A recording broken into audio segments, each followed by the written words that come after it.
नमस्ते, स्वागत है न्यूज़ 18 का डिजिटल प्लेटफॉर्म देख रहे हैं आप। मैं हूं आपके साथ पूजा सचदेवा, मेरे साथ है मेरे सहयोगी प्रशांत कटारे।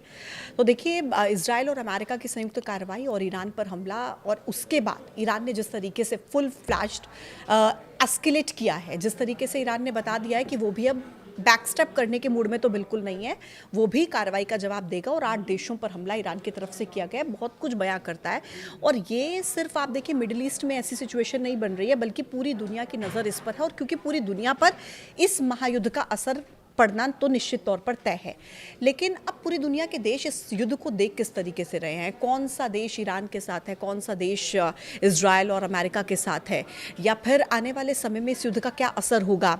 जिस तरीके से अभी भी ये युद्ध एक चरम पर जारी है, तो क्या इसका असर देखने को मिलेगा, इन सब फैक्टर्स पर आज हम बात करेंगे। प्रशांत मेरे साथ हैं। प्रशांत, क्या लगता है आपको, क्योंकि अब देखिए ईरान ने ये तो बता दिया है कि भाई हम फुल फ्लेज हम एस्केलेट करने के मूड में हैं, पीछे तो नहीं हटेंगे, कार्रवाई जारी रहेगी।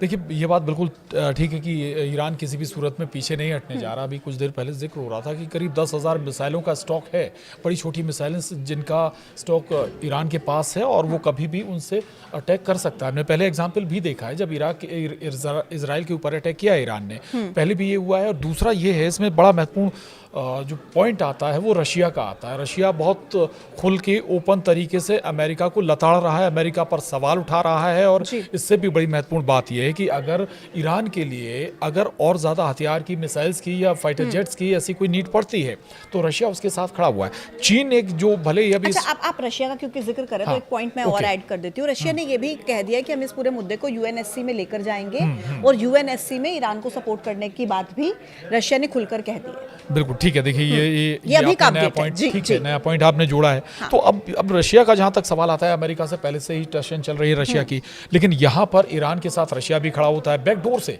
सामने नहीं लेकिन बैकडोर से चीन भी आपको खड़ा नजर आएगा। यानी किसी तरह का सपोर्ट अगर चाहिए चाहे वो हथियारों के तौर पर हो, लॉजिस्टिक सपोर्ट हो, दूसरे तरह का सपोर्ट हो, वो सारा चीन रशिया को देगा। आपको याद हो जब भारत और पाकिस्तान के बीच शुरू हुआ था, हम लोग लगातार चर्चा भी कर रहे थे, तब सपोर्ट अगर चीन ने दिया था तो बैकडोर से पाकिस्तान को सपोर्ट दिया था।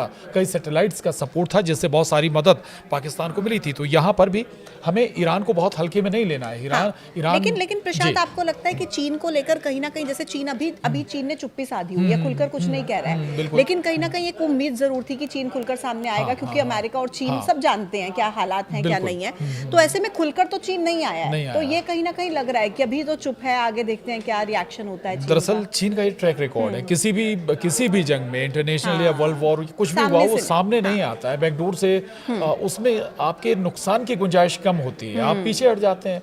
अगर आप फ्रंट में आ गए तो फिर आपके नुकसान की गुंजाइश ज़्यादा होती है, आप दो धड़ों में क्लियर बटे नजर आते हैं। लेकिन जब आप बैकडोर से किसी को सपोर्ट कर रहे हैं तो कभी भी हाथ पीछे खींचने की गुंजाइश आपके पास बनी रहती है। तो ये है चीन का मसला। रूस लेकिन खुलकर सीधा चैलेंज कर रहा है और ये मान के चलिए आपकी सपोर्ट भी होगा। एक और एग्जाम्पल बीच में आया था कि क्या ईरान की स्थिति इराक जैसी हो सकती है। सद्दाम हुसैन को जैसे अपदस्त किया गया था, सद्दाम हुसैन को वहाँ से लेकर आए थे, क्या ऐसा हो सकता है? तो इसकी गुंजाइश बेहद कम है। ईरान बहुत शक्तिशाली पहले से हो चुका है।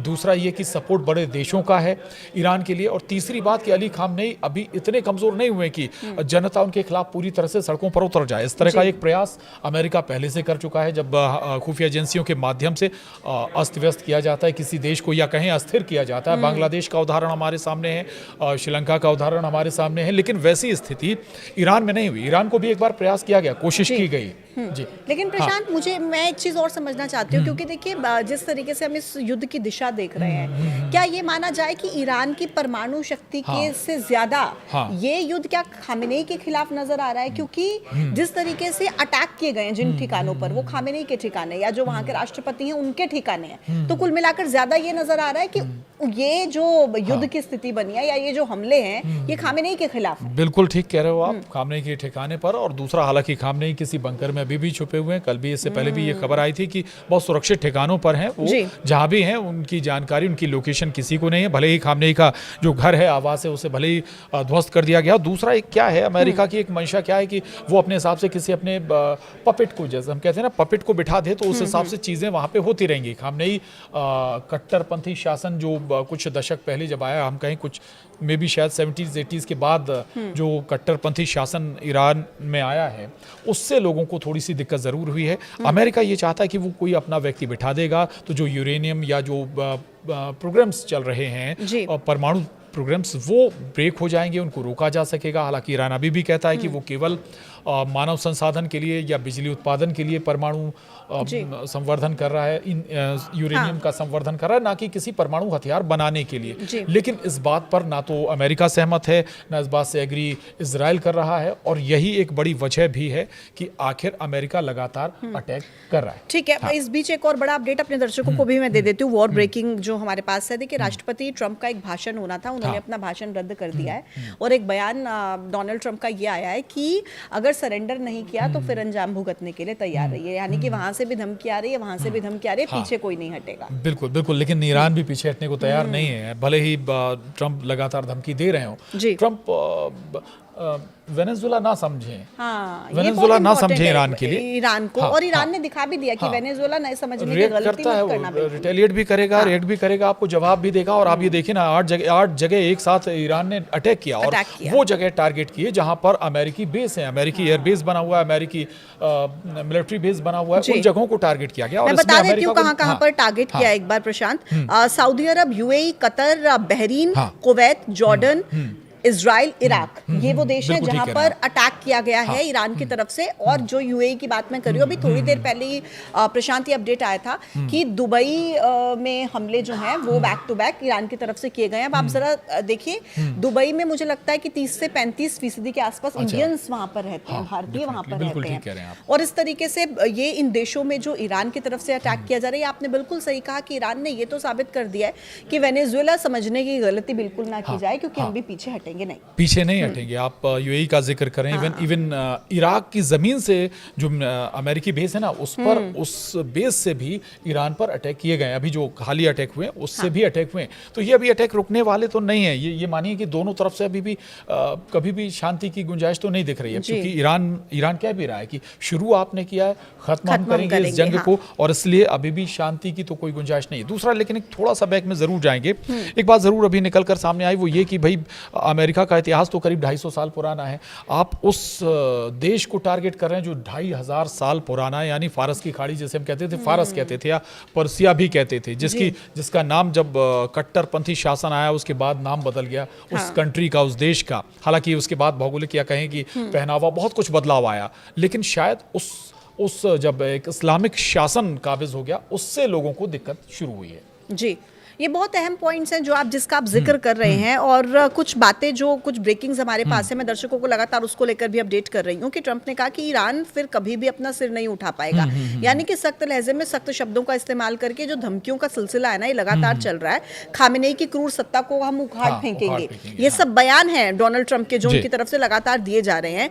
और इसके अलावा मैं ये भी बता देती हूँ दर्शकों को कि अभी अंतर्राष्ट्रीय स्तर पर देखना होगा कि इसका क्या, क्योंकि अब रूस कह रहा है कि इस मुद्दे को हम यूएनएससी में लेकर जाएंगे।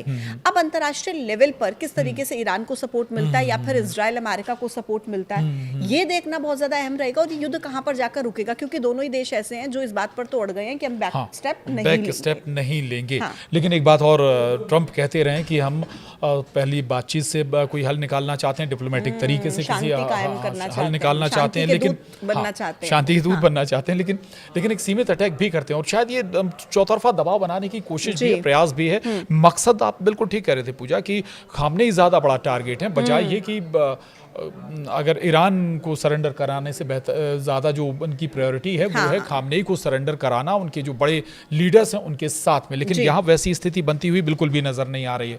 इसीलिए बार बार ये कहा जा रहा है कि ये जो गतिरोध है, ये जो टशन है, अभी लंबे चलने वाली है पूजा। अभी इससे बहुत ज़्यादा आशा मत करिए आप। बिल्कुल। अच्छा, ओमान ने भी ईरान पर हमले का विरोध किया है, ये भी अपडेट मिल रहा है। दुबई ने अपने एयरपोर्ट्स को बंद कर दिया है। अच्छा, कुछ देश ऐसे भी, जैसे इन 8 देशों पर हमला जो किया गया ईरान की तरफ से अभी वापस में, तो प्रशांत कुछ तो देशों को ये इस बात का मतलब वो जानते भी नहीं होंगे, सोचते भी नहीं कि ऐसा कुछ हमला होने वाला है, तो वो ऐसी सिचुएशन में नहीं कि अपना एयर स्पेस बंद करें या कुछ ऐसा करें। लेकिन उसके बाद जब हमले होते हैं, उसके बाद अब कार्रवाई की जा रही है, और युद्ध से कभी फायदा तो किसी का हुआ नहीं है। किसी भी देश को कितने साल पीछे आप लेकर चले जाते हैं जब किसी भी देश में युद्ध होता है। तो अब खैर ये युद्ध कहाँ तक जाएगा, कहाँ रुकेगा, ये सबसे अहम सवाल है। और अंतर्राष्ट्रीय मंच पर किसको किसका सपोर्ट मिलता है और किसकी खिलाफत होती है प्रशांत, ये भी बहुत अहम रहेगा। बिल्कुल बिल्कुल ठीक है। एक चीज़ और बता दें आपको, तीसरी वार्ता चल रही थी, कल तक वार्ता का जिक्र हो रहा था, दोनों तरफ से इस तरह के रिएक्शन आ रहे थे कि वार्ता ट्रैक पर है, अच्छी वार्ता हो रही है और हो सकता है जल्दी इससे कोई सॉल्यूशन निकल आए। लेकिन आप देखिए कि अचानक अटैक कर दिया। हालांकि इसकी तैयारी पिछले कई महीनों से चल रही थी, अमेरिका तैयारी कर रहा था, यानी कि जो तमाम युद्धपोत हैं, फाइटर जेट्स हैं, अलग अलग स्टील्थ फाइटर जेट्स थे, उन्हें मिडिल ईस्ट में तैनात अमेरिका कर रहा था। यानी कि अमेरिका की तैयारी पहले से थी, वो दबाव भी, प्रेशर बिल्डअप भी कर रहा था, बातचीत भी कर रहा था। लेकिन जब बातचीत लगा कि शायद वो बातें मानने को ईरान तैयार नहीं है, तो देखिए अटैक भी किया है। लेकिन अब फिर बात वहीं आती है कि क्या अमेरिका के पास अब आगे रास्ता क्या है। ऐसा तो नहीं कि कई और युद्धों में जाकर जैसे अमेरिका इन्वॉल्व होता है, फंस जाता है, फिर निकलना बड़ा मुश्किल होता है। हाँ। तो देखना होगा कि इस युद्ध का अंत कहां पर जाकर होता है या नहीं होता है। और जो भी अपडेट्स लगातार मिलेंगे अगले वीडियो के माध्यम से आप तक पहुंचाएंगे। आज के वीडियो में इतना ही। देखते रहिए न्यूज़ 18। नमस्कार।